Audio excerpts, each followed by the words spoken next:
Hello. Happy Wednesday, everybody. How are you doing?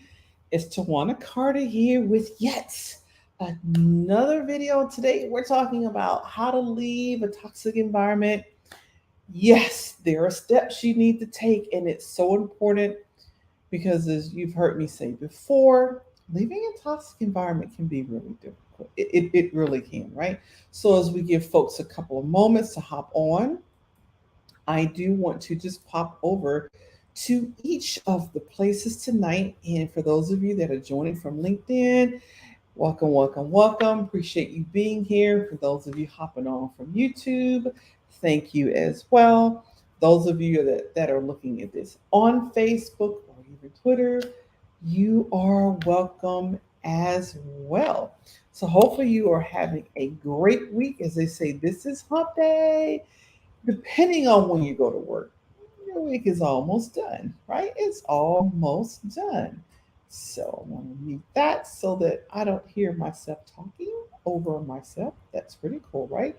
And so as you hop on, just drop me a couple of notes there. Let me know where you are hopping on from, right? Because it's almost time to travel. I'm doing Hawaii the end of this month.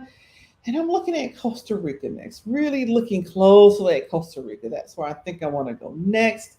And I have a whole bunch of places I want to go. I just hope COVID keeps going down so that travel is not affected. So, yes, let me pop over to my LinkedIn and see who is hopping on. I do appreciate you all for popping on tonight. For those of you who are new, I am Tawana Carter, Dr. Tawana Carter, and I'm a career transition coach. I help high achieving women overcome that anxiety and doubt that can sometimes come with transitioning into a new career. That's whether you're getting promoted or whether you're doing a 180-degree pivot and you're doing something totally different.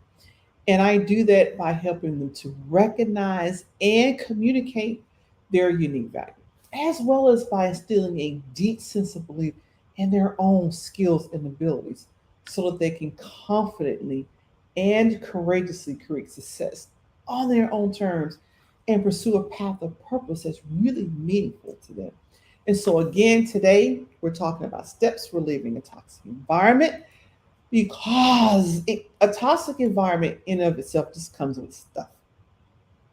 Anybody out there ever been stuck or felt like you were stuck or just knew you were in a toxic environment?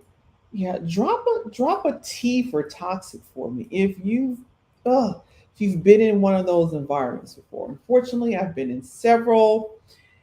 It was something else. The later on I got in my career, I think I left one in 2 months. It was like, no, I'm done. Bye. Can't do this. Bye bye.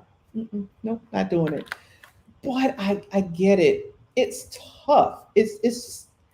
It's really tough to negotiate and say, yes, I am leaving. A lot of folks go home, probably like I did at the beginning of my career, crying, I'm not doing this anymore, I quit. But then you get back up and you roll back in the door because sometimes it can be tough, right?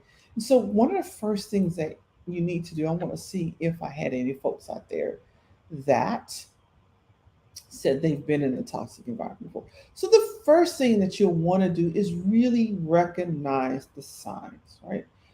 It's not always easy to identify when you are in a toxic workplace, believe it or not. Sometimes you're really enjoying the work itself, not so much the people around you, or maybe you really enjoy the people around you, but not so much the work. And whichever one you get caught up in, it can make you ignore, it can make you avoid things that go on around you that are really unhealthy. And sometimes when you got to the toxic workplace, it was already toxic, and everybody else is like, oh, this is how we are, this is how we do things, this is how we do this at XYZ company. And so you kind of brush off the signs, right? Just as an occasional, oh, it's just a personality clash, or, that wasn't that big of a deal. I'm sure they were just having a bad day, right? But, the bottom line is this: if you're experiencing any symptoms on a regular basis, such as you feel stressed out all the time, Or like if you go to work on Monday, Sunday night, you get sick, you start to get a headache, you're getting a tummy ache, or you feel a sense of dread, like something heavy is just sitting on your shoulders and you have this sense of dread. Or even if you go out to lunch, you feel great, but you come back from lunch and again, there's a sense of dread where it's just weighing so heavy on your shoulders. And some folks will do this, they'll call in every Monday because, well, I'm sick, or they're off every Friday. And then sometimes in the workplace there's high absenteeism, but sometimes depending on the workplace, people are scared to death to be absent at all. And so the signs can really, really vary, right? And again, we get caught up in it. This is just the way it normally is. This is the way it always is, but it's all not always healthy for you, right? And also, if your performance has been negatively impacted, either because you're so stressed out you can't do your job, or because it's a lot of verbal abuse, you know, mental abuse, and sometimes even physical. There's some workplaces where people actually come to blows, right? And it prevents you from doing your job. Well, let's just face it. If you're at your job wondering who's going to fight who or who's going to fight you, you're not going to be doing your job as well as you can, right? And then also take a look at your health, your physical health. Did you come into this job and now you have diabetes or high blood pressure or hypertension? I've seen folks get cancer. I've seen folks who had fibromyalgia, but now it's worse. Or if you develop lupus, or if you had lupus, but it keeps flaring up now because stress and anxiety will make these illnesses worse, right? That inflammation, that stress and anxiety creates inflammation, you know, where people get sicker. I had a coworker that was often told, go home 2 weeks, don't pick up a broomstick. Nothing heavier than a broomstick because the stress at the job was so bad, right? And so that's the thing, a lot of people's like, I don't want to leave, I'm scared to leave, or I'm afraid this, I'm afraid that. We talked about the fear that people have when they stay in a job too long. Oftentimes, sometimes you need to just stop at your health. How is your health? I want to actually coach folks like, do you really want to be removed from your job on a stretcher? Unfortunately, people will stay in toxic environments, and that's exactly what happens. Or they're so sick they walk out, but they never walk into another job because they're so ill they can never work again because their disabilities are so bad. So certainly working in a toxic environment is detrimental to your mental health, your physical health, your spiritual health, and sometimes your financial health because you stay so long, other folks don't really want to hire you. And there's some folks, I've yeah, I know some things where people have said, yeah, when we see people from this company, we put them at the bottom of the list. We try to, if we don't have anybody else we can interview or hire, then we will interview them, but we try not to because they've heard about how toxic the previous workplace is. And that goes to, what I talked about last week. And if you missed that, you can go to my YouTube channel, Dr. Twanna Carter, and catch, is there such thing as staying at a job too long? And yes, there is. And one of the reasons why is you get tainted by that workplace where everybody assumes that because you worked in this workplace, you're tainted with whatever toxicity is going on, right?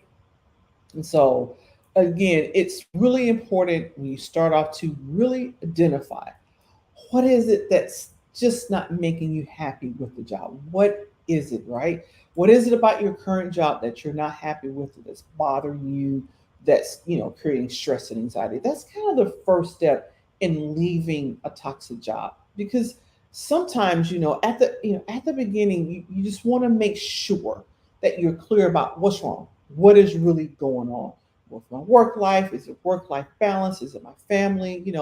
Really drill down to why is it that you want to leave, and really just write it down. Write a whole laundry list of going just what's not right. Write down a list of all the things, the physical symptoms you're experiencing. What are you seeing? What are you feeling? What makes you unhappy about that workplace? And it's also important because you need to look at that list when you start looking for other employers. You need to look at this list and be sure that they don't have the same thing you do. Don't get me wrong. There's not a perfect job anywhere, but there's certainly better jobs that don't have toxic environments. And if you can identify what's not making you happy or what is a toxic environment where you currently are, then the chances are improved that you can avoid that in your next job, right? And really, again, you taking a moment to write down everything that just works your nerves, what's really working your nerves, right? From large issues like the company culture or the mission vision has changed, or management style of the whole company. Maybe it's management style of a certain, just a few people. All of those things are really important, you know, even out to small things like, I've seen this before where the company was really not wanting to get ergonomic chairs for folks that had back problems, or, for folks that had hearing problems, or folks that had problems concentrating, moving into a quieter spot. There were companies that's like, you know what, you just need to do the best you can do with what you got. Those things are small, but they can add up to where you don't enjoy your work environment. That's a part of it, right? And once you have this list of symptoms and things, it's really time to figure out what's causing. You know, I've had folks that like, I want to leave this company. I'm tired of being here, and they really discovered that it was the department they were in. It wasn't the company overall. It was that department. The department and the people there were toxic, and they actually worked and got a transfer to another department that worked out perfectly for them. So that's a benefit. Sometimes you will just have to leave the job. Like, gotta go. Yep, leave totally. The whole organization. But sometimes it's about a new section, a new department, another division, and that works out perfectly for you as well. Because there are sometimes problematic parts of an organization, and most organizations will know it. I've been in an organization that there were enough complaints, there were so many complaints and so much turnover that an outside agency was called in to do the survey. Like, let's do the surveys, company survey, see what was going on. And it was, working through that process, they were able to fix it, right? But not before a lot of great people walk. So most of the time, organizations know. It's about how proactive are they in fixing it. But be sure that you don't feel obligated to stay while they're fixing it. Don't feel obligated to stay in a toxic environment because they're promising, oh, we're going to work on it. We're going to get that fixed. Maybe not. It generally takes at least 5 years to change a company's culture. So if the whole entire company is toxic, you're going to be waiting for at least 5 years for enough people to move out and enough people to move in for that company culture to change, which is why we talk about, if the toxic environment is that bad and it's that stressful, you got to leave. Okay. And so, sometimes you can talk to other people, on the job about your concerns when you have this list. What are you seeing? Sometimes you can't. You have to play it by ear. You really do have to play it because, you got to be careful who you speak to, especially if it's one of those environments where everybody is reporting on everybody else, trying to take everybody else down. You don't want to discuss it with anybody on that job. Discuss it with folks outside of that job. Get some advice on what you want to do, right? A career coach is a wonderful person to hire during this phase because we're not beholden or entitled to the company, but you can come and confidentially say, here's what I see, here's what I don't like, here's what I would like, and this is why I want to go. All right. Because again, workplace cultures take time to change, right? You want to be aware. The other reason why you got to be aware of who you're asking about your work environment. Toxic environments can put everybody in the environment in survival mode, right? So everybody there is survival mode. And specifically when you're in survival mode, I've talked about this before. There are 5 responses to anxiety when we talk about survival mode and how you respond. There are 5 ways we can feel stress and anxiety and respond. So we all know the fight or the flight, right? Some people physically fight, or they're very argumentative and they're verbally aggressive, right? And there's also the flight, that's the avoid, the runaway, the leave, right? But there's also a freeze. And this is what happens. And I know people say, why are these people still at this job and then it was toxic? Because it's a survival response of freeze. Now we know freeze is deer caught in the headlights. We all know what that is. As human beings, sometimes we freeze in place and we stay right there in that toxic environment. We don't do anything, we don't go anywhere, and we're just miserable.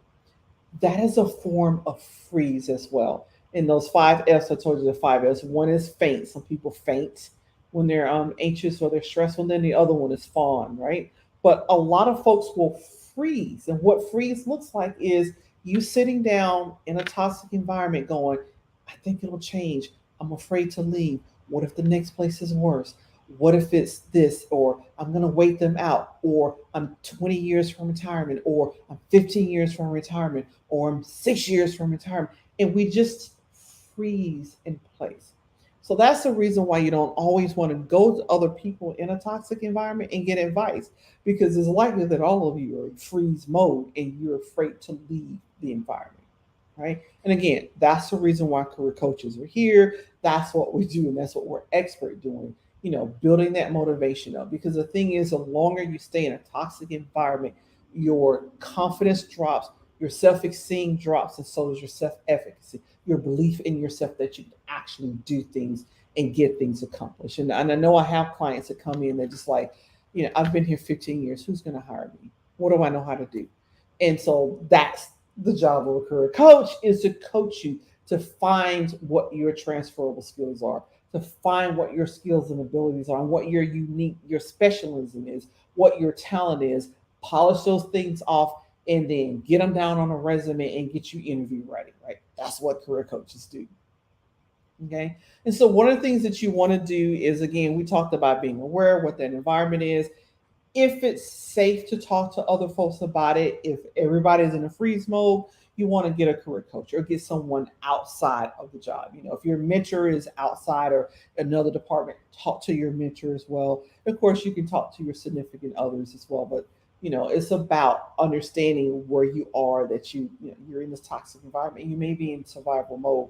You can't quite see your way through, right? And so you get through all that. When it's time to actually leave, right? You got to leave. It is so important to just stay calm and unemotional when you exit.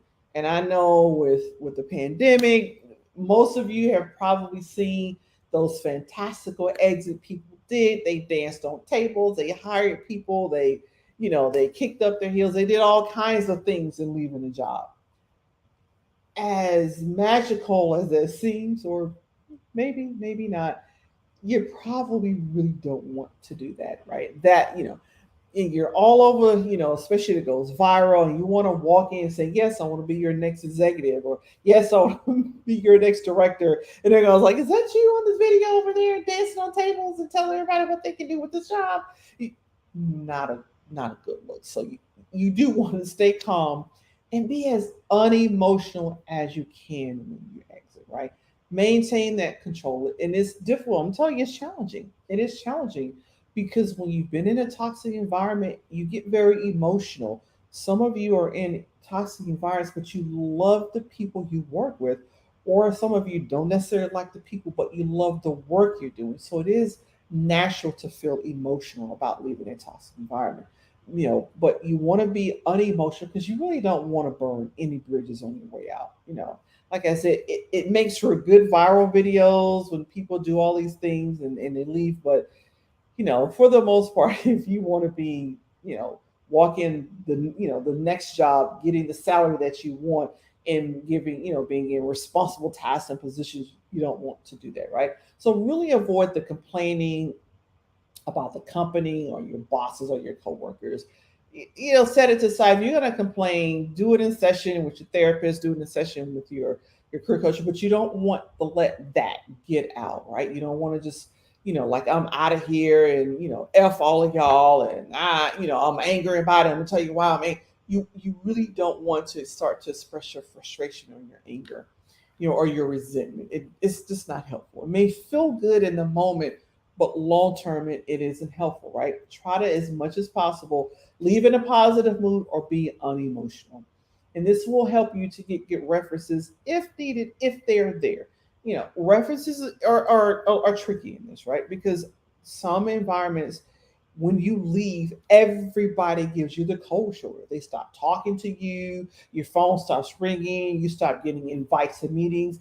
At the end of the day, there's probably no references there you're going to get. But sometimes there is. Sometimes there's a coworker, sometimes there's a former boss, right? And you can actually get references from them. If you do an exit interview, be courteous, make sure they understand that you appreciate the opportunity working there, but this is not the time to be vindictive, right? Or to get everybody back. But do be honest. Oftentimes when companies do exit surveys, they really want to know, especially, if they have a very high turnover rate, they're looking for data. What is it? And sometimes the company doesn't have a high turnover rate, but one or two sections will, and they're actually looking to fix it. So, don't be argumentative, don't let yourself get drawn into arguments and become emotional or yell or scream or anything like that. Again, as much as possible, try to be unemotional. Okay, if you can separate from the job on positive terms, it's worthwhile having work there.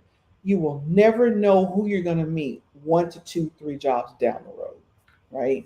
I've seen folks, I've crisscrossed with people back and forth. We worked in the same place, we went away and we ended up in the same place again. We went away and ended up somewhere else again. So you don't want to like burn all your bridges. Yes, you want to leave, obviously, but you don't have to burn all your bridges. And so again, I always coach my ladies, look at your win or learn. Everything is a win or learn. What did you learn from the job or what did you win? So even though it was toxic, what did you learn? If nothing else, you learn how to identify a toxic environment so you can avoid it. Or as a company starts to slide toxic, you can get out ahead of time before they just fall down into the toxicity, right?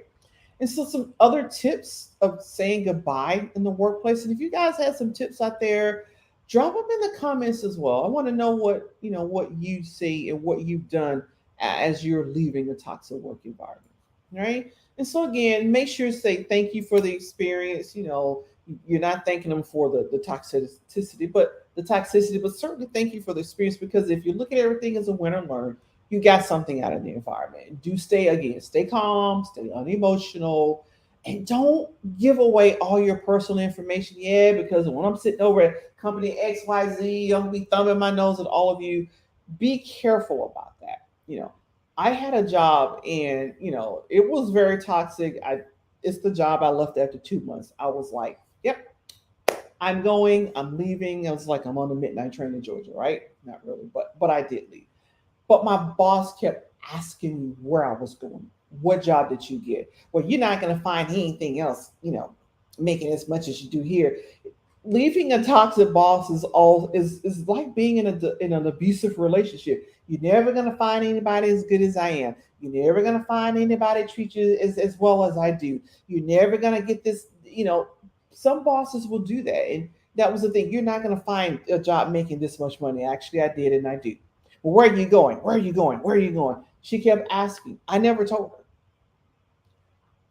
Some folks, I didn't trust her to not be vindictive because she was vindictive. I didn't trust her not to call up my new job and give a bad reference. Even though they never called her for a reference, I didn't trust her not to call up and volunteer a bad reference to keep me in space in that place, right? And I had a friend whose boss was infamous. People were like, I got to get out of here. They got the job, and she called up. Was like, nah, let me tell you about this person. And offers were revoked. So you go with your gut feeling about how much you tell, because sometimes you don't say anything. I know I didn't, right? I know I didn't. I've had jobs where it was toxic and I left and they knew because, HR to HR, that all went down, but sometimes they don't. And so you want to be careful with that because some bosses are vindictive. That's why some folks would keep it close until you get the offer, the final job, not the temporary, right? Not the initial, but the final job offer. You have signed off on it, dates are set, and then sometimes it's not even worth it telling them where you go. Let them find out later from someone else. Okay. And really, again, I can't express to you how important it is That's why, finding a career coach is so important to this process, because we do work with you to get you from where you are to where you want to be, and also help you, and I do anxiety coaching, right? So I'm not just about the career coaching part, but I do the anxiety coaching, and I do anything from brain spotting to hypnosis and all of that to get that stress level down, to get your anxiety levels down, so then you can be ready to go out and interview, right? And so that's the importance of getting the right career coach who actually goes across the spectrum, because sometimes you've been in that toxic environment for so long, you've lost your confidence, lost your self-efficacy, self-esteem is dropped, but now the anxiety is ruling your life, or the stress is, and it's hard to come down from that. And so really it's about finding the right career coach who can actually guide you through the process of leaving that toxic work environment. Where, there are those of us out here, that's one of our specialties. We guide you through that. And then also to help you get over guilt feelings, because believe it or not, no matter how toxic that environment, you have guilt feelings about leaving. Especially those of you that are in human services, you're in customer service, you get that guilt about leaving your customers, like I'm abandoning my customers, I'm abandoning them. And so really career coaches help you work through that, right? So my daughter is easing through. She's tipping through, trying not to be on the camera over there. That's a graduate. So those are some of her graduation gifts over there. I'm very proud of her. Yes, I'm proud, mommy. My daughter graduated this weekend from University of Alabama in Birmingham, my alma mater. I got one. Well, I'm going to have two because I have another one graduating next year, right?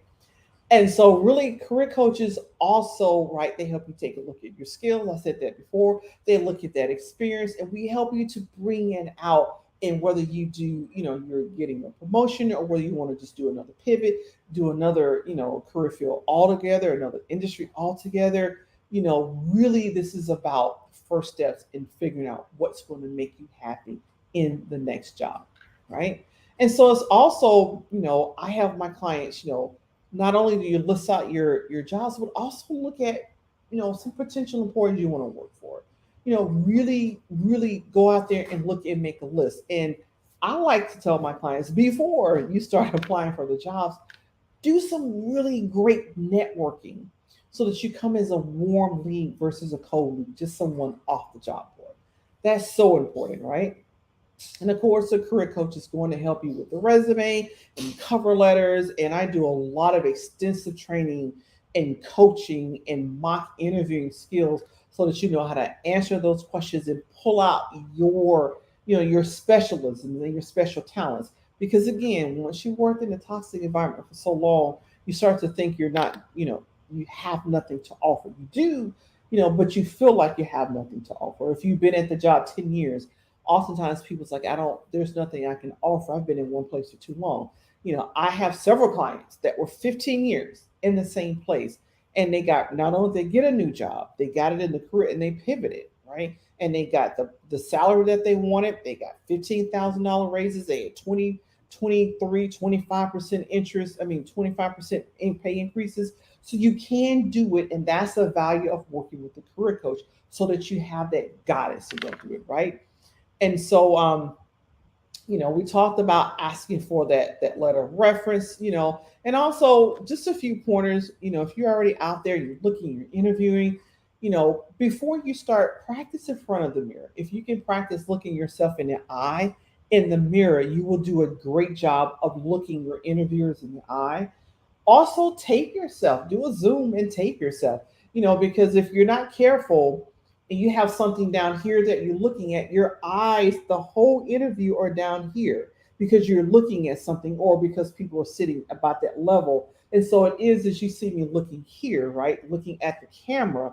And sometimes people feel looking at a camera, or I also have a ring light behind my camera that has a phone holder. So you can actually put something just behind your camera that you don't mind looking at, or put a plant there, or put a nice picture, so that every so often you're looking up and down, or you're looking around. You see me kind of look across at different ways, and it's just more natural, because you don't want to stare at the camera the whole time either, because you don't want people looking, like looks like you're staring, but you want to have it natural. But you definitely, you got to be careful. And I've done some things before where, they were down here because there was so many people, but when you talk, you're talking down here rather than talking up at the camera and who you're looking for.